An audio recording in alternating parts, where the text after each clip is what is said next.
Salut toi, petit short pour parler du nouveau modèle d'Entropy qui est sorti il y a 2 jours maintenant, qui est le modèle Opus 4.8. À la fin de ce short, tu sauras tout ce qu'il faut savoir sur ce nouveau modèle. Allez, c'est parti. Alors, on check en premier la doc d'Entropy comme d'habitude. Pour ici, quand on lit ce tableau avec les différents benchmarks, bien sûr, le modèle est meilleur en tout temps que Opus 4.7, voilà, forcément.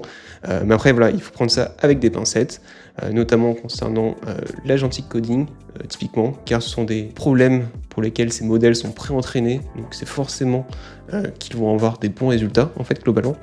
Donc à prendre avec des pincettes, même si voilà, le modèle est sur le papier meilleur qu'Opus 4.7 et GPT 5.5. En partie du moins. On peut voir ici que le GPT 5.5 par exemple est meilleur pour la partie terminal coding. Alors pour adresser directement les points forts, on va regarder directement sur le terminal. Donc là on peut voir que sur Opus 4.8, on a la fonctionnalité donc, qui est effort, voilà, qui va nous permettre, quand on appuie sur entrée, de choisir directement l'effort du plus faible au plus élevé. Donc là ça apparaît mal parce que j'ai un peu croppé la fenêtre du terminal, mais on peut voir qu'on peut aller de low à medium, high, XI et le nouveau qui est max. Voilà, donc max c'est vraiment la capacité de réfléchir plus profondément pour le modèle et de sortir des meilleures réponses au prix de dépenser plus de tokens. On peut voir ici qu'on a la fonctionnalité aussi ultra code sur le côté, voilà, avec une magnifique animation.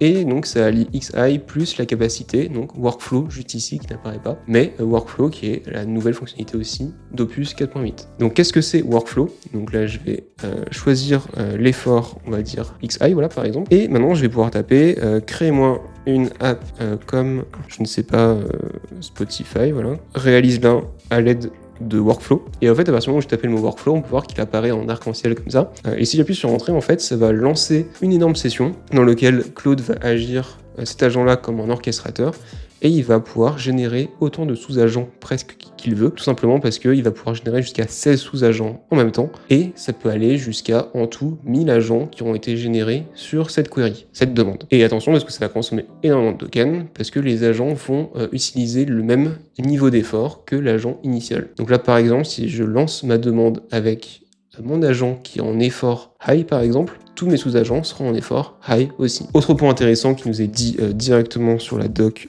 d'Entropy, voilà, je zoome un petit peu, c'est que le modèle va beaucoup moins mytho, tout simplement.